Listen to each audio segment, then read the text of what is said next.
브릿지 바이오테라퓨틱스가 특발성 폐섬유증 신약의 임상시험 2사기에 실패했다는 소식에 하한가를 기록했습니다.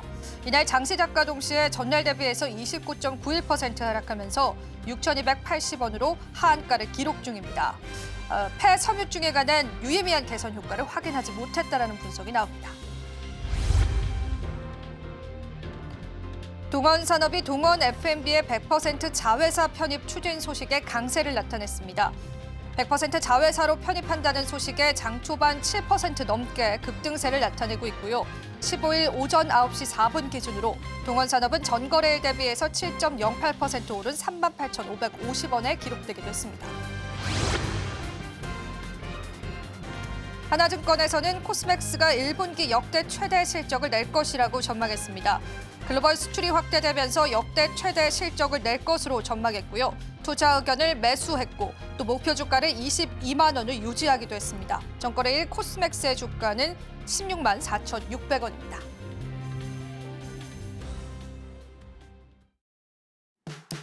시청자 여러분 안녕하세요. 마켓 쇼쇼쇼 진행을 맡은 이지혁입니다.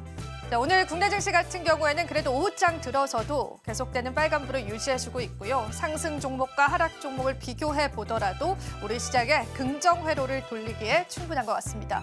물론 한켠에서는 관세에 관한 리스크가 완전히 사라진 건 아니다라는 인식도 있지만요. 그래도 우리는 오늘 시장에 집중해 봐야 될 것 같습니다. 장마감 30분 앞두고 있습니다. 어떤 시장의 흐름들 이어지고 있는지요? 저와 함께 종목별 흐름들 살펴보도록 하겠습니다. 자, 오늘의 종목별 흐름입니다. 어제와는 또 다른 분위기이지만요. 주요 종목군들은 일제히 또 빨간불을 나타내주는 모습까지도 확인이 되고 있죠. 삼성전자 같은 경우에는 1%대의 상승, 하이닉스는 0.7%대의 상승률을 나타냅니다. LG 에너지솔루션을 필두로 한 2차 전지 관련주들도 오늘 시장에서는 좋은 흐름들 이어져 오고 있고요. 또 간밤에 트럼프 대통령이 자동차 업체들에 관한 관세에 관해서 부품주 쪽은 관세를 좀 유예시킬 수 있다, 혹은 감면해 줄 수 있다라는 가능성을 내비치기도 했었죠. 오늘 현대차와 기아차가 나란히 동반 상승을 나타내는 모습 확인이 되고 있고요. 추가적으로 현대모비스와 같은 부품주들도 2%대 강세 나타내주고 있습니다. 뉴욕 증시에서는 금융주들의 실적이 속속들이 나오고 있습니다. 호실적 기록을 하고 있고요. 또 기관 쪽에 관한 매수세도 금융주들 눈에 띄는데요. 오늘 시장에서는 금융주들도 일제히 상승합니다. 다만 삼성화재가 0.9%의 약보합 상승하고요. KB금융은 2%대 강세 나타내고 있습니다. 자, 그리고 우리가 또 시장에서 제약바이오주들도 바라볼 필요가 있을 텐데요. 제약바이오주들 같은 경우에는 몇몇 학회를 앞두고 나서 상승하는 그런 기업들도 있지만요. 대부분 큰 종목군들, 셀트리온과 같은 종목은 2%의 낙폭세를 그려내고 있고요. 알테오젠도 마찬가지입니다. 오늘 시장에서는 파란불 나타내면서요. 종목별로의 엇갈린 양상들도 확인해 볼 수 있습니다. 네이버는 보합권 나타내고 있는 시장입니다. 자, 오늘도 시장에 다양한 호재들이 적용받고 있습니다. 또 오늘 시장에 집중해 보시면서요. 내일의 전략들도 저희와 함께 세워보시면 좋으실 것 같습니다. 자, 오늘도 저희가 꼼꼼한 전략들 준비했습니다. 저희와 함께 본격적으로 달려볼까요? 마켓 쇼쇼쇼 출발합니다.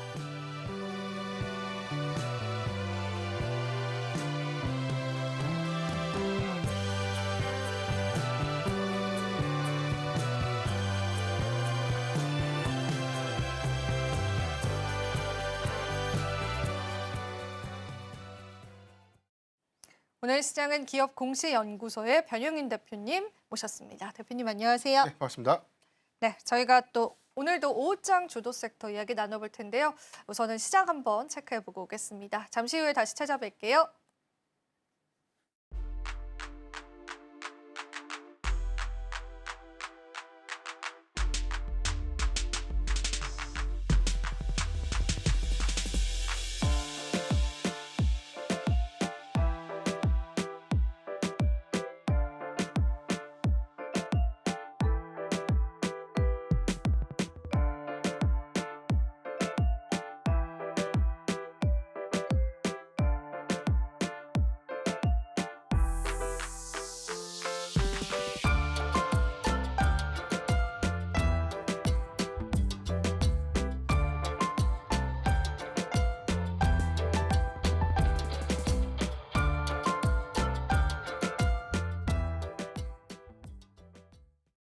오후장 주도 섹터 저희와 함께 살펴보도록 하겠습니다. 오늘도 전략 한번 챙겨보시죠.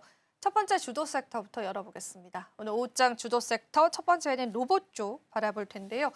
로봇 같은 경우에도 최근에 한국 역시도 이제 투자 본물이라는 또 이야기가 나오면서요. 관련주들 주목을 좀 받고 있는 상황입니다. 오늘 이 섹터 또 꼽아주신 이유가 있으실까요? 네, 오늘 뭐 대체적인 어떤 로봇주의 흐름들, 특히나 오늘 시초의 흐름들 좀 굉장히 좀 강한 모습을 좀 보여주고 있는데, 일단 오늘 뭐 두산 로보틱스가 좀 발표했던 휴머노이드 관련된 사업 전략들이 긍정적인 좀 기대 요인들이 좀 되지 않았나라고 볼 수가 있겠고, 최근에 이 정책 기대감, 조기 대선을 좀 앞두면서 AI 관련된 어떤 정책 기대감들이 재차 좀 수급에 좀 반영된 것처럼 로봇 산업 역시도 향후에 대선 토론회에서 다뤄질 수 있는 어떤 주요 정책에서 부각될 수 있는 어떤 이슈가 좀 되지 않을까라는 어떤 시장의 기대감들이 최근에 단기적인 어떤 수급 유입을 좀 이끌고 있지 않나라고 좀 판단해 볼 수 있겠습니다. 대체적으로 삼성전자가 레인보우 로보틱스에 대해서 뭐 추가적인 어떤 지분 취득을 한 이후에 오히려 이 대규모 이 투자들이 좀 더 본격화됐던 부분들, 특히나 이 유일 로보틱스에 대해서 SK그룹에 대한 향후 지배권 상향 기대감들도 재차 로봇주에 관련된 사업 재편이라든가 추가적인 어떤 투자 가능성들이 재차 좀 부각되면서 선별적인 어떤 흐름들을 이어가고 있다는 관점에서 보면, 단기적으로는 뭐 로봇주의 경우에는 뭐 수남의 시세가 지속적으로 좀 나올 수 있는 구간이 좀 되지 않을까라고 좀 볼 수 있겠고요. 오늘은 뭐 두산 로보틱스를 좀 필두로 해서 오히려 이제 휴머노이드라는 어떤 새로운 사업에 관련된 전략들이 구체화될 것이다라는 기대감들이 시장의 어떤 수급 영향으로 좀 이어지고 있지 않나라고 좀 판단하고 있습니다. 오늘 로봇주들이 강세입니다. 특히나 이제 두산 로보틱스를 필두로 해서 관련 기업대로 오늘 시장에서 상승이 나와주고 있는데요. 일단은 로봇 역시도 대선에 관한 정책 수혜주로서 좀 거론이 되고 있습니다. 어떻게 된 연유인지 지금까지 나왔던 뉴스들을 대표님과 함께 이야기를 나눠보겠습니다. 정책 기대주로서의 수급을 받아가는 게 맞을까요? 일단 아직은 뭐 부각된 것은 아니죠. 그런데 이제 최근에 일단 뭐 유력 대선 주자들이 최근에 보이고 있는 행보들을 보면 우리가 전통적인 정책 수혜주, 뭐 지난주에 우리가 좀 다뤄봤죠. 뭐 교육이라든가 저출산 그리고 일자리 관련 종목들에 대한 초기 시세가 좀 단기적으로 좀 유입됐었는데, 최근의 흐름들을 보면 AI 관련된 산업 정책들이 이번 대선에 가장 큰 시장의 화두가 좀 될 것이다라는 부분들, 그리고 어제 이재명 전 대표가 필요해서 AI를 좀 방문하고 난 이후에 AI 관련된 100조 원대 투자 부분에 관련된 어떤 비전을 좀 제시했다는 점, 이런 부분들은 특히 뭐 이재명 전 대표를 좀 논의를 하더라도 지금 이 여권 이 대선 주자들도 역시나 AI 관련된 어떤 이 산업 정책에 관련된 기대감들이 재차 좀 부각될 수 있는 부분들이 수급의 연속성을 좀 가져간 것처럼 로봇도 여기서 좀 연장선상으로 좀 봐야 될 것 같아요. 어제 뭐 발표됐던 뭐 100조 원 규모의 AI 관련된 어떤 대규모 투자에 관련된 계획 제시 부분들은 AI에만 좀 국한된 것이 아니라 뭐 로봇 산업에 관련된 전략적 투자도 좀 내포하고 있는 어떤 사항들이기 때문에 해당되는 내용들을 보면 구체화 관점에서 로봇 산업에 관련된 정부 정책들이 또다시 좀 현실화가 좀 될 수 있는 부분들이 있기 때문에 이런 점들을 좀 우리가 감안해서 본다면 추가적인 어떤 정책 기대감들이 AI를 비롯해서 로봇 쪽까지 이어질 수 있는 가능성, 이 부분은 매우 높다라고 좀 판단해 보겠습니다. 사실 아직까지 정책적으로 직접적으로 거론이 된 상황은 아닌데요. 지금 현재 AI 쪽에 관한 투자 자체가 100조, 그리고 더 나아가서는 150조 원이라고 거론이 되고 있습니다. 그만큼 AI 쪽에 관한 투자 자체가 로봇 쪽으로 자연스럽게 흘러갈 가능성이 있고요. 추가적인 또 대선 후보들의 발언들도 있을 수 있는 모멘텀도 받아가는데요. 일단 오늘 시장에서는 또 로봇주가 올라가는 것 자체가 두산 로보틱스가 휴머노이드 로봇을 개발한다는 소식 때문이었던 것 같습니다. 우리가 수혜를 기대해 볼 수 있는 밸류체인 종목군들도 좀 살펴볼 수 있을까요?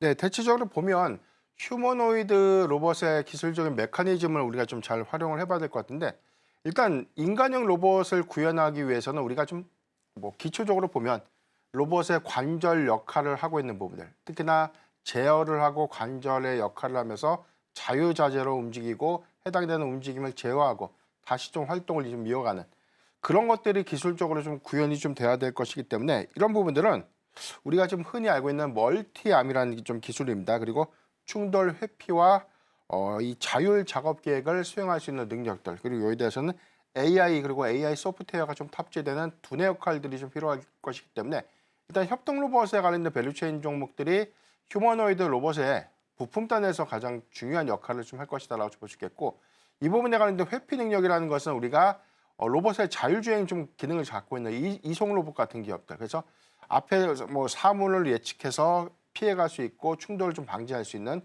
그래서 뭐 센서라든가 센서의 역할을 하는 어떤 제어 활동을 좀 통한 전반적인 어떤 로봇 솔루션들이 복합적으로 좀 탑재되어야 되는 어떤 기술이시기 때문에 이게 산업용 로봇 안에서 단순한 어떤 작업을 수행하고 일률적으로 좀 반복된 그러니까 주입된 어떤 이 활동만 계속해서 움직여지는 산업용 로봇 내지는 뭐 협동 로봇에 관련된 이런 부분들이 이 휴머노이드 로봇에 이제 그대로 같이 다 적용이 된다고 보면 됩니다. 다만 이런 부분들이 뭐 경량화 관점, 무게를 좀 낮춰야 되고 효율적인 어떤 작업 개선들을 좀 이룰 수 있는 부분들이기 때문에 해당되는 어떤 부품들이 한 가지가 아니라 수십 가지가 좀 탑재될 수가 있겠고 많게는 수천 가지 이상들에 대한 뭐 센서라든가 이런 부분들이 복합적인 어떤 탑재를 통해서 휴머노이드 로봇으로 좀 양산될 수 있는 부분들이기 때문에 이런 기대감들이 오늘은 특히나 산업용 로봇 그리고 협동 로봇 관련 종목들의 시세로 좀 이어지고 있지 않았나라고 볼 수 있겠고 완성형 로봇의 끝은 사실 뭐 AI예요.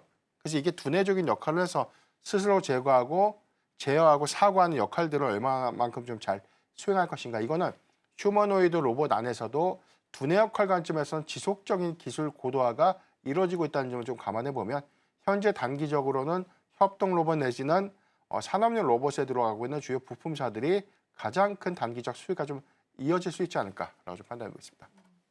결과적으로 이 로봇 산업이 우리가 어느 정도 부응을 하려면 그 안에 또 두뇌 역할을 하고 있는 AI의 발전이 필수적이다라는 건 많은 또 시장 참여자들이 이해하시는 내용일 것 같습니다. 그래서 AI와 로봇은 사실은 좀 띄워놓고 보기가 좀 애매한 부분이 있죠. 같이 연결고리로서 살펴볼 필요가 있을 것 같은데 오늘 시장에서 대표님 보면요. 이 두산 로보틱스도 강세이긴 한데 자율주행 테마와 엮여 있는 뭐 한국 PIM이라든지 RS 오토에이션과 같은 그런 기업들도 강세고요. 좀 중소형단의 로보로보 같은 그런 종목군들도 17% 강세를 나타냅니다.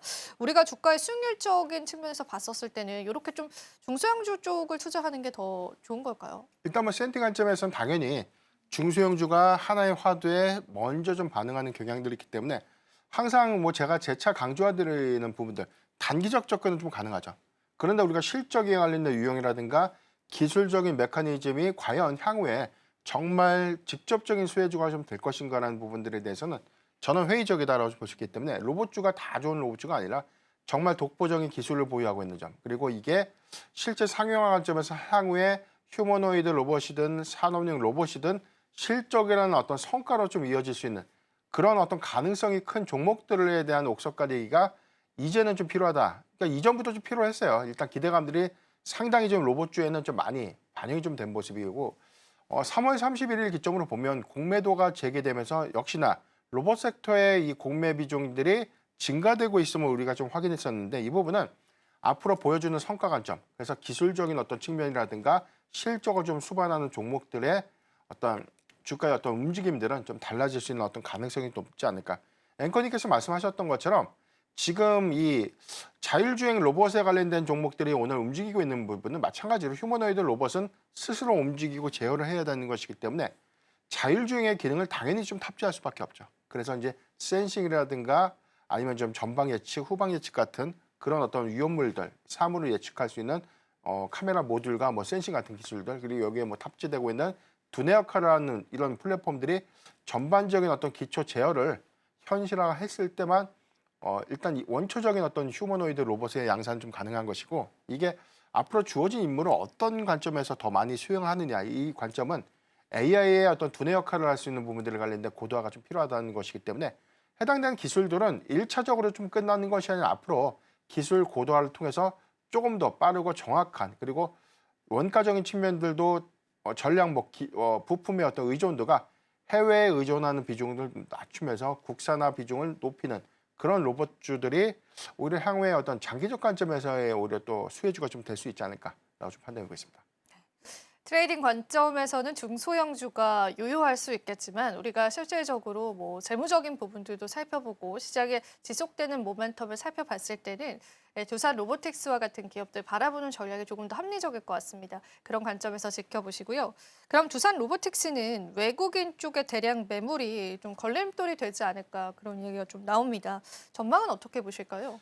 예, 작년 7월 데이터를 보면 외인의 매도세가 가장 크게 좀 작용을 하면서 한 11.7% 정도 급락을 했던 상황들이 있어요. 근데 다만 이제 그때 당시에 대한 상황들을 보면 전체적인 어떤 뭐 로봇 섹터에 대한 어떤 전반적인 어떤 산업에 대한 내용들보다는 당시에 이 두산 에너빌리티가 두산바이오에서 관련된 합병 관련된 논란이 두산 로보틱스의 노이즈가 좀 됐던 점이 가장 큰 원인이 됐다는 차이가 좀 있겠고, 최근에 전반적인 어떤 이 외인의 어떤 매수 포지션 그리고 매도 포지션들의 어떤 증가 부분들은 극히 뭐 두산 로보틱스로만 좀 국한된 것이 아니라 상호관찰 리스크가 현실화가 좀 되면서 대체적으로 시총 상위 종목들, 대형주 종목들 위주의 어떤 외인 매도세가 상대적으로 좀 더 컸던 그런 점들을 좀 감안을 해봐야 되지 않을까. 다만 전반적인 어떤 수급 동향 기조를 좀 감안했을 때 두산 로보틱스의 경우에는 앞으로 보여줄 수 있는 어떤 사업의 어떤 역량들, 특히나 지금 현재는 산업용 로봇에 관련된 성과가 좀 나오고 있지만 테슬라처럼 뭐 휴머노이드 관련된 로봇의 서비스 상용화들을 좀 구체화되는 그런 부분들이 추가적인 어떤 모멘텀이 좀 된다는 관점에서 주목을 좀 해봐야 될 것 같고, 이런 부분들이 단순한 기대감보다 성과로 좀 이어질 수 있는 직접적인 어떤 전략과 좀 맞물리는 그런 방향성들을 오늘 제시를 해줬다라고 볼 수 있기 때문에 앞으로는 해당되는 휴머노이드에 관련된 로봇의 개발 성과가 좀 중요하지 않을까. 이런 부분들이 현실화가 좀 되는 구간이라면 점진적인 어떤 외인의 매수량들은 증가될 수 있고 오히려 주가 상승에 좀 모멘텀이 좀 될 수 있는 원동력이 될 수 있지 않을까 좀 판단해 보겠습니다. 이렇게 해서 저희가 오늘 또 시장에서 핫했던 로봇주에 관한 전략들 여러분들과 함께했습니다. 자, 그럼 두 번째 오후장 주도 섹터도 바로 한번 열어보겠습니다. 오늘 오후장 주도 섹터 두 번째입니다. LNG 쪽 가봐야겠죠. 저희가 이제 또 트럼프 대통령 간밤에 LNG 그리고 조선 관련해서 좀 자극을 할 수 있는 그런 발언을 하기도 했었는데요. 이러다 보니까 이제 국내에서는 LNG 사업 자체가 관세 테이블에 협상의 카드로 쓰일 수 있다라고 보고 있고, 지금 한미 통상 무역에 관해서 협의가 지금 이루어질 예정이기 때문에 거기에 따른 실시간 속보도 좀 체크를 해봐야 될 것 같아요. 일단은 LNG 섹터 어떻게 보실까요? 네, 제가 예전 시간에도 한번 언급을 좀 드린 적이 있었어요. 그러니까 일단 중요한 부분이 그러니까 LNG 프로젝트가 현실화가 좀 된 것인데 이게 과연 우리나라가 좀 참여를 할 것인가?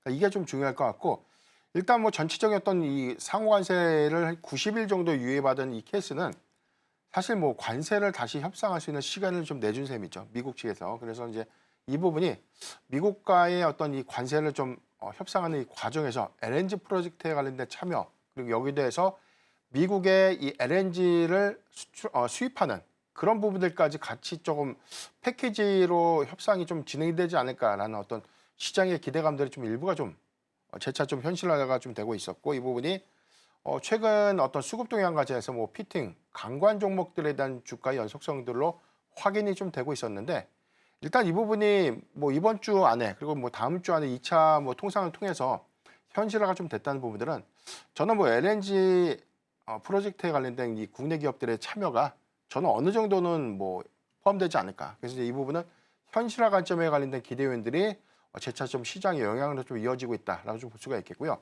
일단 이 부분에 대한 미국의 어떤 요구 사항들을 우리나라가 좀 만약에 들어주지 않는다면 상호관세에 관련된 어떤 위치는 다소 좀 이게 불리한 위치에서 협상을 좀 지속할 수밖에 없는 부분들이기 때문에 일단 협상의 어떤 도구가 LNG 프로젝트에 관련된 한국의 적극적인 참여 요구인 만큼 이 부분도 어느 정도에 대한 협상은 좀 진행될 수 있지 않을까라고 좀 판단해 보겠습니다.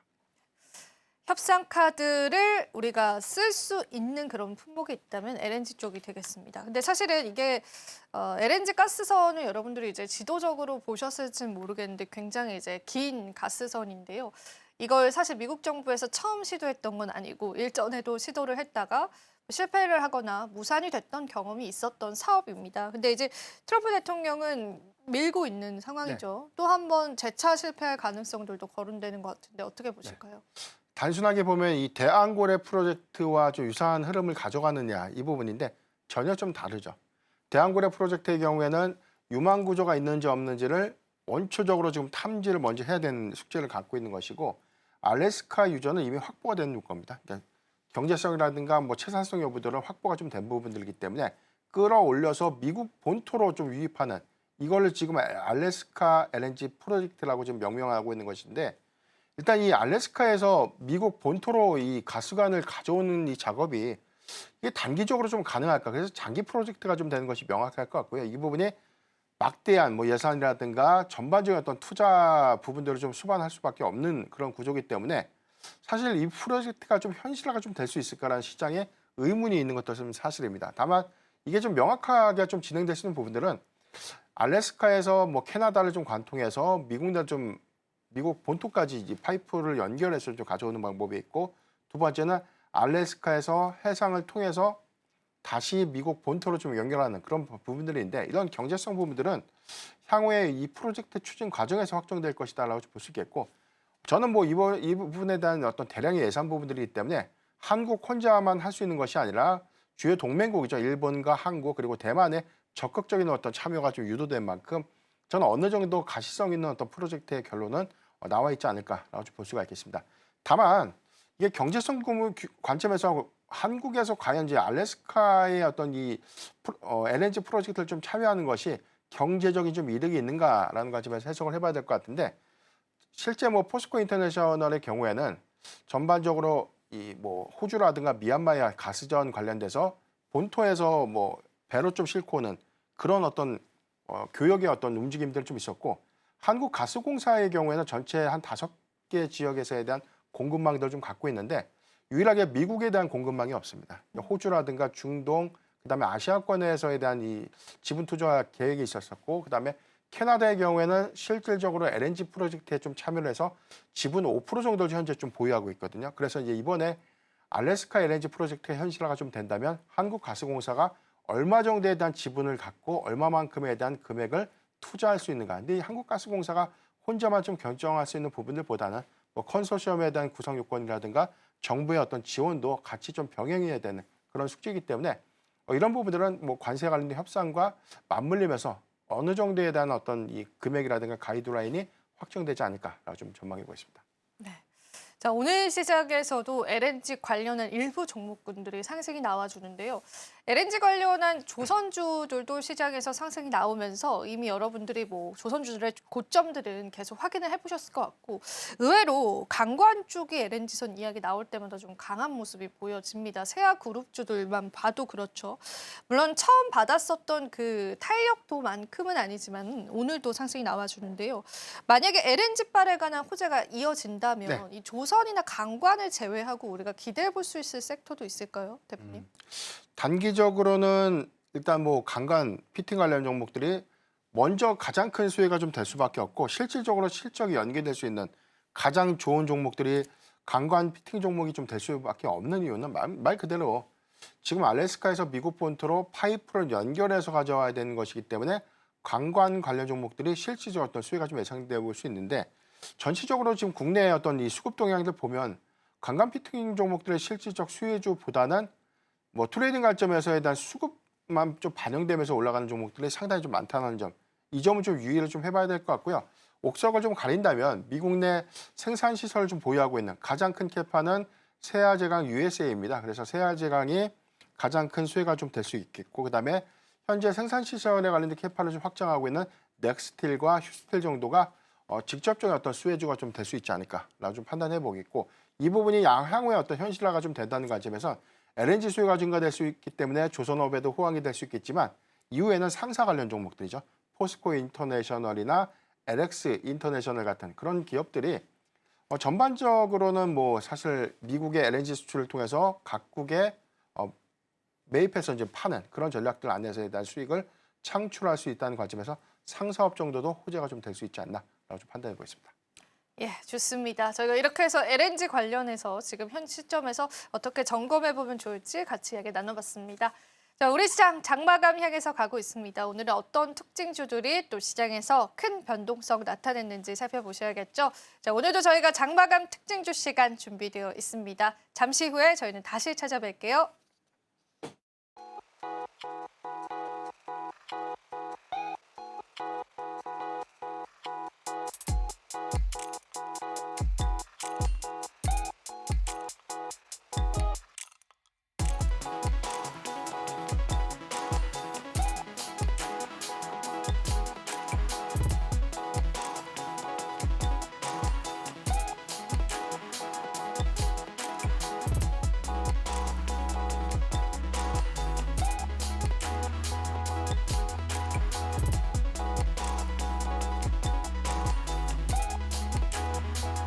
네, 장 마감까지 얼마 남지 않았습니다. 오늘 시장 강하게 영향 줬던 업종과 종목은 어떤 게 있을까요? 먼저 상승하는 업종부터 살펴보도록 하겠습니다.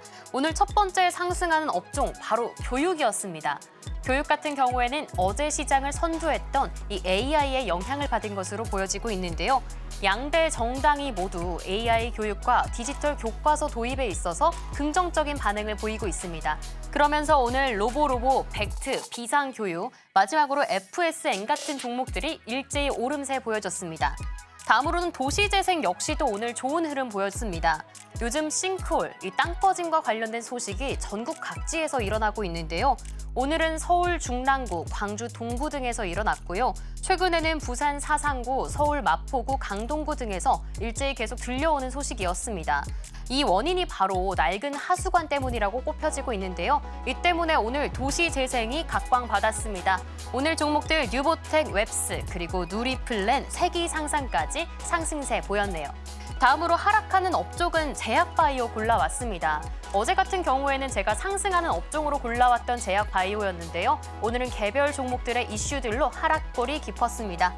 브릿지바이오 테라퓨틱스 크게 하락했고요. 또 알파홀딩스, 네이처셀, 마지막으로 프레스티지 바이오파마가 하락해줬습니다. 그렇다면 특징주들은 어떤 이야기를 담고 있을까요? 첫 번째 특징주 만나보겠습니다. 오늘 첫 번째 특징주 바로 벡트 준비해봤습니다.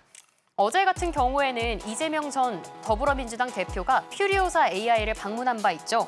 그러면서 AI 투자 100조 원 시대가 열리는 것 아니냐 하며 AI가 각광받았습니다.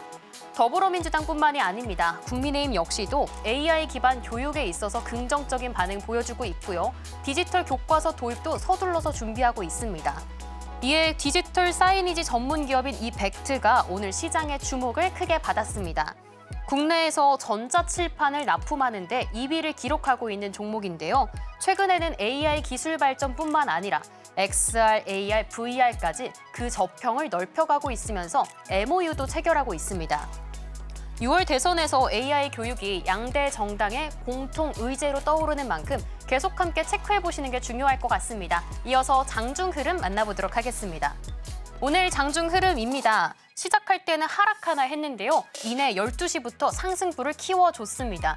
현재는 23% 넘게 상승하면서 5,980원 지나가지고 있네요. 지난 8일부터 10일까지 3거래일 동안 연일 상승하다 살짝의 조정을 거쳤지만요. 오늘 이내 급반등해줬습니다. 수급은 외국인 팔고 기관은 담아줬던 종목이었습니다. 이제는 AI도 정책주로 확장이 됐는데 AI 특성상 교육과 로봇과 같은 다른 산업과도 엮일 수 있으니까 함께 체크해보시는 게 중요할 것 같습니다. 이어서 다음 특징주 만나보도록 하겠습니다. 다음 특징주 뉴보텍 준비해봤습니다. 앞서 말씀드렸던 것처럼 싱크홀, 이 땅꺼짐 현상이 전국 각지에서 비일비재하게 나오고 있습니다. 강동구에서는 안타까운 사망 사고도 있었는데요. 그 인근에서 또다시 싱크홀도 발생했다고 합니다. 그러면서 주의가 필요한데 싱크홀의 원인이 바로 노후화된 하수관 때문입니다. 서울 시내에서 하수관을 좀 조사해보니까요. 그 안에서 절반 이상이 30년이 넘은 하수관을 사용하고 있다는 결과가 나왔습니다. 그만큼 정말 시급한 문제인데 이 하수관을 좀 보수 설비할 수 있는 기업들의 시장에 관심이 쏠리고 있습니다.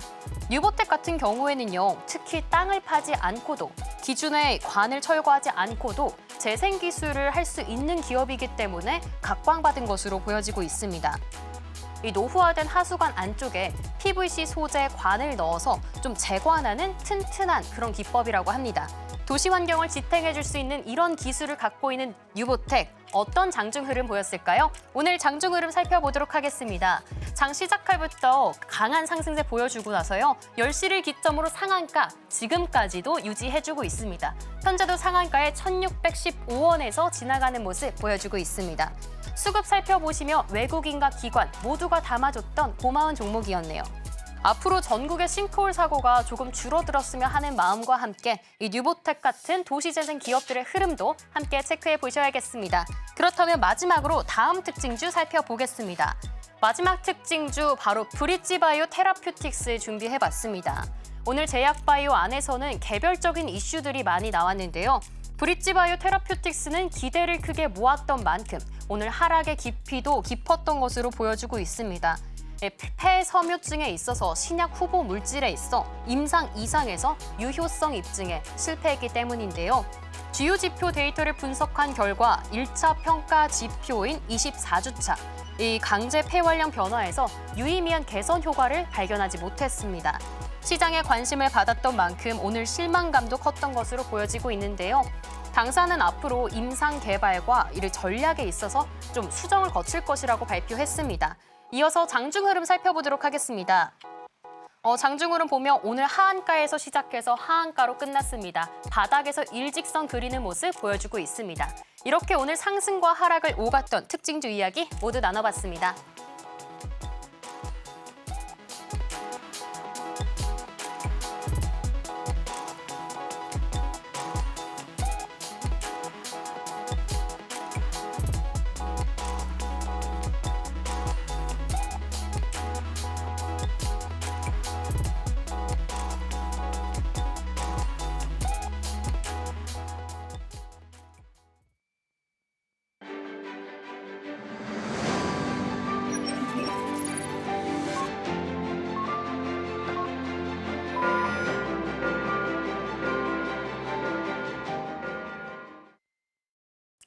네, 오늘도 우리 시장 마감 지어졌습니다. 코스피, 코스닥 모두 1% 못 미치는 상승률로 마감 지어졌는데요. 그래도 시장에서 외국인이 선물 쪽으로의 수급이 좀 포착이 됐습니다. 다시금 이제 수급의 방향성을 돌리는 걸까요? 기관 쪽은 계속 좀 유의미한 수급도 들어오고 있는 시점인데요. 대표님과 마감 시장 이야기 나눠보겠습니다. 오늘 마감 시장 어떻게 보셨을까요? 네, 중요한 건 지금 명확하게 외인의 어떤 매수 포지션들에 대한 확인이 아직까지는 좀 불명하지 않을까. 그러니까 지금 거래일 기준에서는 4월 10일 3,328억 원에 대한 코스피 금액의 어떤 이 현물 순매수 이후에 3거래 연속 좀 매도세가 좀 이어지고 있다는 점. 그리고 이전에도 재차 조금 외인의 매도세가 좀 증가되고 있는 부분들은 특히나 3월 31일 좀 기점으로 해서 공매도가 좀 재개가 됐는데 이런 부분들은 시장이 건전한 공매도의 역할인 외인의 보유 지분이 좀 더 증가될 수 있는 기대감과는 좀 다르게 현재 좀 이루어지고 있지 않나. 그래서 종합적으로는 뭐 상호관세가 좀 현실화가 좀 됐기 때문에 대만의 경우에는 재차 좀 공매도에 대한 금지를 연장하는 조치와 좀 다르게 우리나라의 경우에는 공매도 재개를 너무 빠른 시점에 한 것이 아닌가라는 볼멘 소리가 좀 재차 좀 나오고 있지 않나. 다만 관세 리스크에 관련돼서는 뭐 트럼프 대통령에 관련된 메시지를 확인해 봤듯이 한국이 상호관세에 관련된 협상과 좀 관련해서는 뭐 우선적으로 논의가 좀 될 수 있는 부분들에 관련된 기대 요인들이 좀 남아있는 부분들이기 때문에 글로벌 증시의 최근에 뭐 1개월 그리고 3개월에 대한 어떤 이 수급 동향들과 좀 대비해 봤을 때 한국의 경우에는 낙폭이 상대 국가들에 비해서는 다소 좀 제한적인 흐름을 좀 보였다는 점은 다소 안도할 수 있는 부분이 좀 되지 않았나라고 판단해 보겠습니다.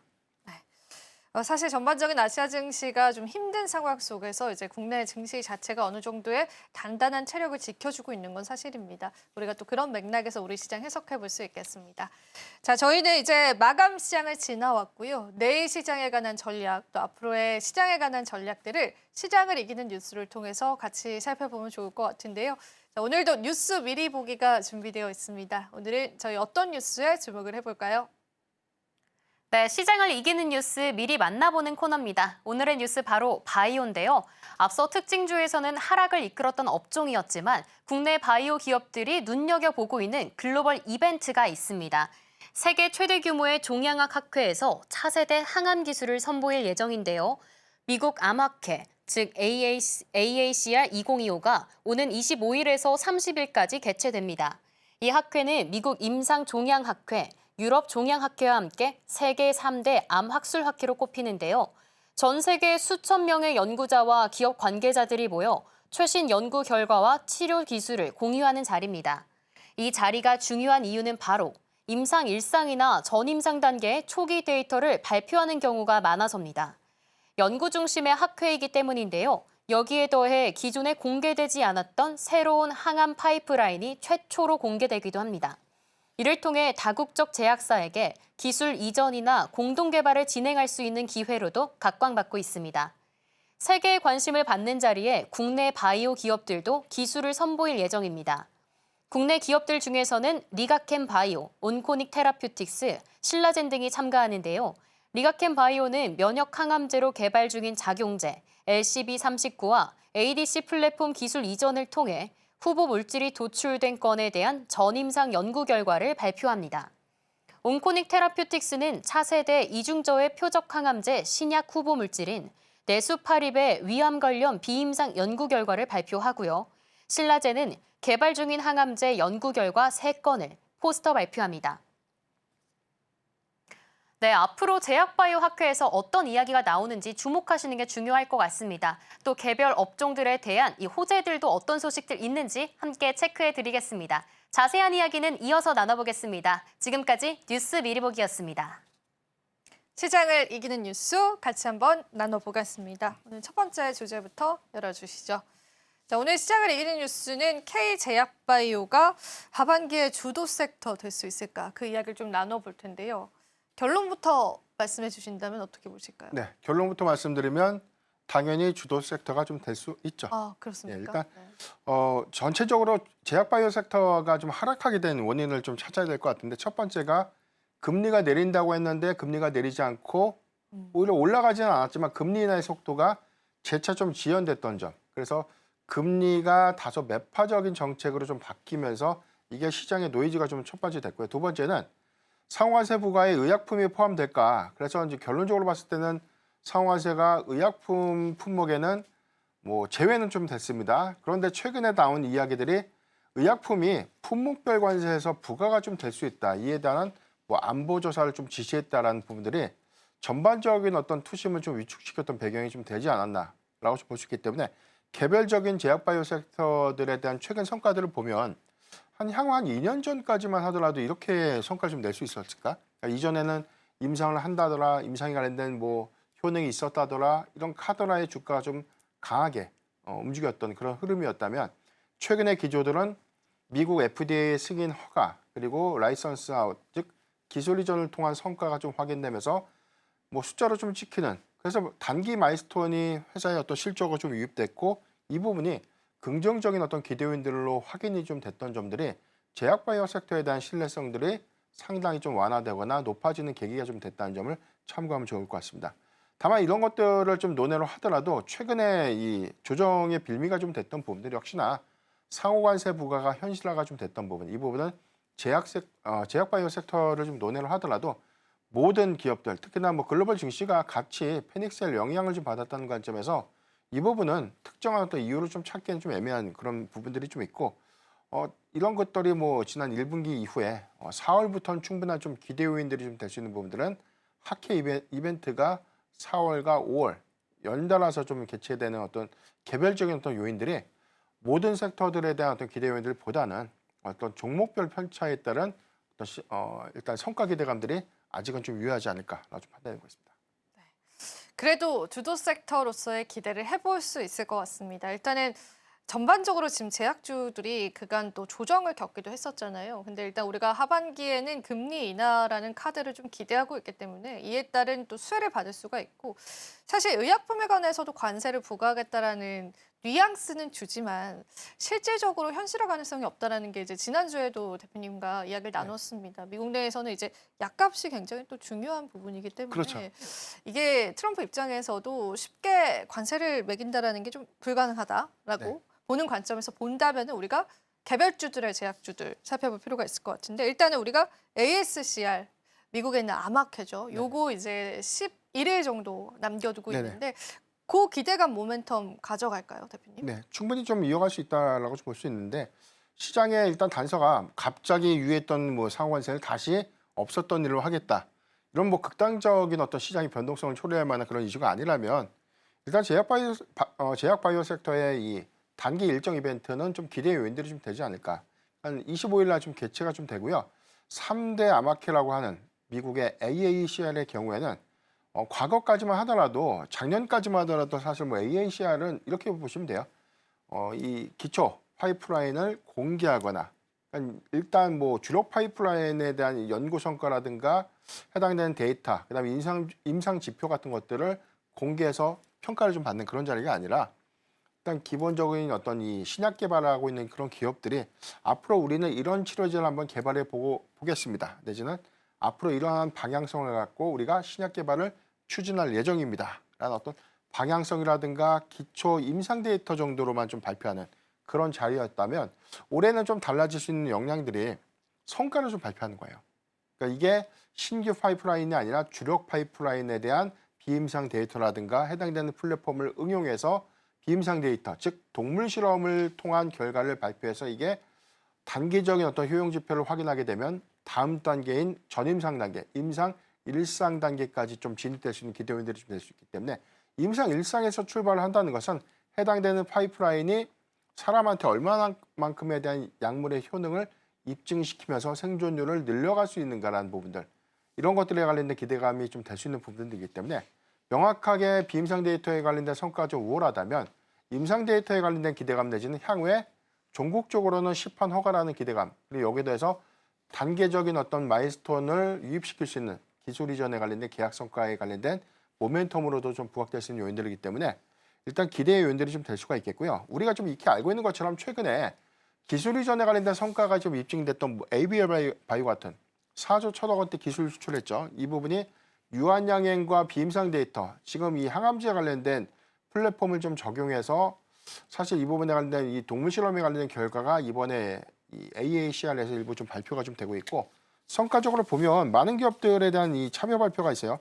그러니까 단순하게 좀 참여라는 데이터에 좀 주목할 것이 아니라 여기서 어느 정도에 관련된 임상 성과, 기대해 볼 수 있는 어떤 뭐 포인트가 좀 어떤 것들이 좀 있는가, 이 부분이 좀 중요할 것 같고, 펩트론이 최근에 어제까지 강한 흐름들을 좀 보여줬던 부분들은 IP라는 이 기술을 활용해서 ADC, 이 향체, 그다음에 항원에 관련된 약물 복합체죠. 이 부분이 이 효능에 관련된 극대화 연구 자료를 좀 공개한다. 이게 사실은 뭐 명확하게는 파이프라인을 좀 공개하는 자리는 아닌데, 일단 비만 치료제를 개발하고 있는 회사가 ADC 관련된 연구 자료를 좀 발표한다.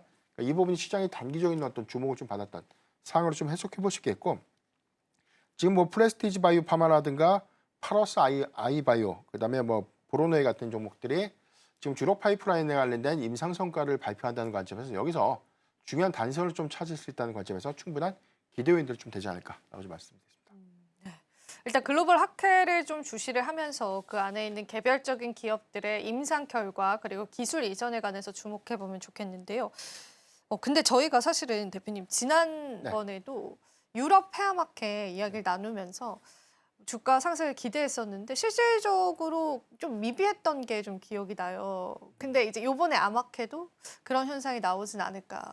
사실 뭐 미비했다라기보다는 지금 유한양행의 경우에는 사실 OS 데이터로 가서 생존율이 경쟁 약물이었던 아스트라제네카의 타그리스도, 이게 뭐 제 기억에서는 생존 지표가 36.8개월. 그러니까 이게 뭐냐면 환자가 해당되는 이 단독요법으로 아스트라제네카의 타그리소를 투여했을 때 환자가 평균적으로 생존했던 기간을 36.8개월 정도의 수치가 나왔는데, 이게 이 랭라자 리브리반트의 병용 치료제로 환산을 해보니까 이게 50개월을 넘었다는 거예요.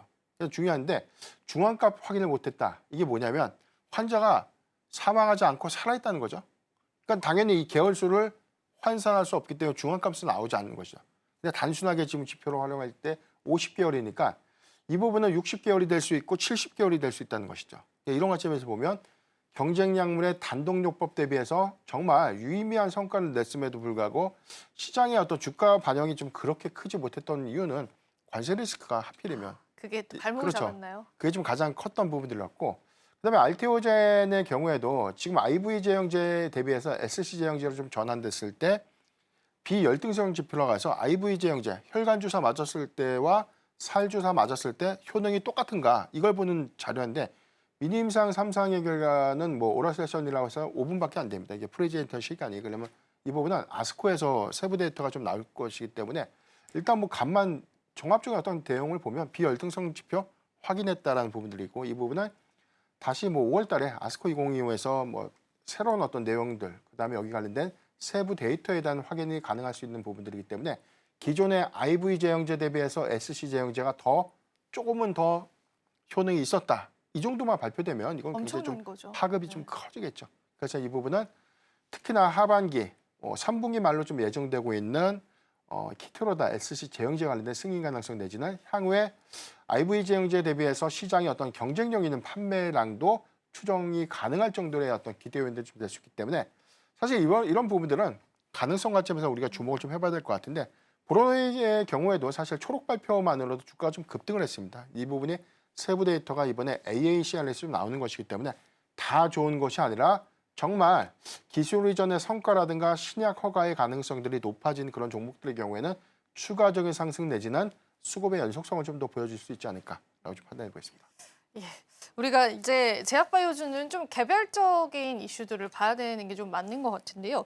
제가 오늘 또 서울경제신문을 보니까 이 AACR에서 가장 기대되는 기업 중에 하나가 또 리가캠 바이오이기도 네. 하더라고요. 이미 기술 이전을 한 상태인 거죠. 그거에 관한 임상 결과가 좀 나온다라고 보여지고 있는데 추가적으로 ABL 바이오랑 유한양행 쪽에 관한 결과들도 나온다고 알려져 있는데 네. 이것도 자세히 좀 들어볼 수 있을까요? 네, ABL 바이오와 유한양행. 그러니까 지금 정확하게는 이 ABL 바이오가 2018년도인가 유한양행의 기술 이전을 한 이 플랫폼이 ABL 201이라는 이 플랫폼이에요. 이 부분을 유한양행이 기술 이전을 받아서 일단 항암 치료제를 좀 개발을 하고 있는 것인데 이제 암종에 대한 타깃은 현재 좀 결정된 것은 아니죠.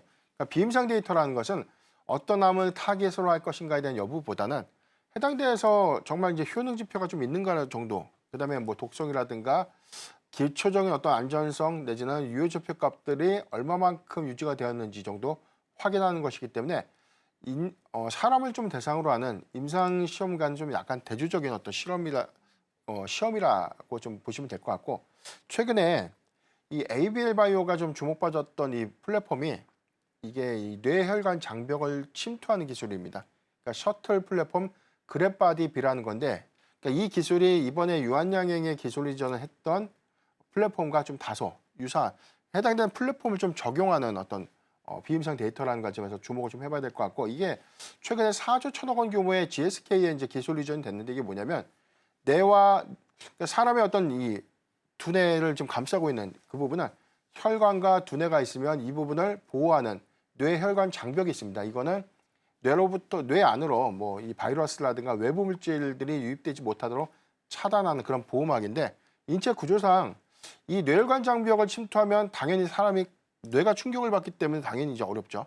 그래서 이제 퇴행성 뇌질환에 관련된 치료가 재차 좀 어려웠던 그런 부분들이 기술적으로 뇌혈관 장벽을 침투해서 해당되는 약물을 전달하는 이 플랫폼을 활용했다는 관점에서 기대의 요인들이 좀 될 수 있겠고, 이 부분은 그동안 우리가 좀 구조적으로 좀 접근이 어려웠던 방식을 좀 깨는 것이기 때문에 만약에 이게 적용이 돼서 정말 치료제로 나올 수 있던 부분이라면 획기적인 치료제가 될 수 있는 것이죠. 그래서 이 부분에 관련된 기대 요인들은 이번 아마케에서 충분한 좀 기대 요인들이 될 수 있겠고, 리가캠 바이오 역시도 ADC라는 이 항원과 항체를 좀 활용한 전달체 관점에 대한 기대 요인들이 있기 때문에 리가캠 바이오도 역시 글로벌에서는 뭐 그렇게 뭐 빅파마들을 좀 제외한 이 ADC를 활용한 이 항암제와 관련된 방향성들은 국내에서 뭐 몇 개가 좀 안 된다는 관점에서 보면 충분히 좀 기대 요인들이 좀 될 수 있는 부분이 아닌가라고 좀 판단해 보겠습니다. 그러면은 저희가 미국에 있는 아마케가 세계 3대 아마케 중에 하나이고요. 이때 결과 발표가 있기 때문에, 그리고 또 이 이후에 파트너십 체결에 관한 이슈들도 굉장히 많은 걸로 알고 있어요. 그러면 이제 마지막으로 대표님께 어떤 게 또 최선호주인지를 짧게 한 번만 이야기 들어볼까요? 네, 단기적으로 보면 시장에서 가장 핫한 게 지금 현재는 ABL 바이오가 유한양행이 어떤 작품을 낼 것인가. 왜냐하면 기술 이전의 성과를 보여줬고, 유한양행 역시도 랭라자라는 이 병용 치료제를 미국에서 최초로 좀 신약 허가를 받은 것이죠. 그렇기 때문에 해당되는 적용 약물들은 어떤 암종을 좀 타깃으로 할 것인가. 그러니까 이 부분이 정말 그랩바디비와 유한양이 갖고 있는 이 항암제에 관련된 방향성들과 좀 명확한 방향을 좀 보여준다면 이번에 비임상 데이터가 이 다음에 어떤 모멘텀을 좀 가져가는데 가장 중요한 좀 단서가 좀 되지 않을까라고 좀 볼 수 있기 때문에 유한양의 ABL 바이오를 좀 자세히 좀 보는 게 어떨까라고 좀 말씀드립니다. 네, 우리가 기대 한번 해보고요. 또 추가적인 내용들 계속 다뤄보도록 하겠습니다. 자, 오늘도 대표님과 시장 전략들 잡아봤습니다. 대표님 오늘도 도움 말씀 고맙습니다.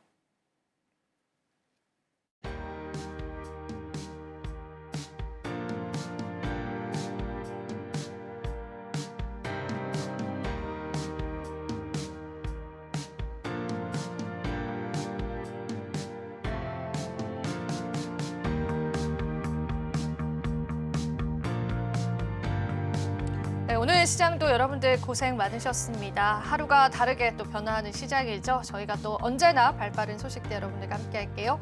또 저희 방송에서 제공해드리는 정보는 투자 판단에 대한 조언일 뿐입니다. 가치 판단과 상승 하락을 보장하고 있지는 않다는 점 유의 부탁드리겠습니다. 저희는 내일 이 시간 다시 찾아뵐게요. 시청해주신 여러분 고맙습니다.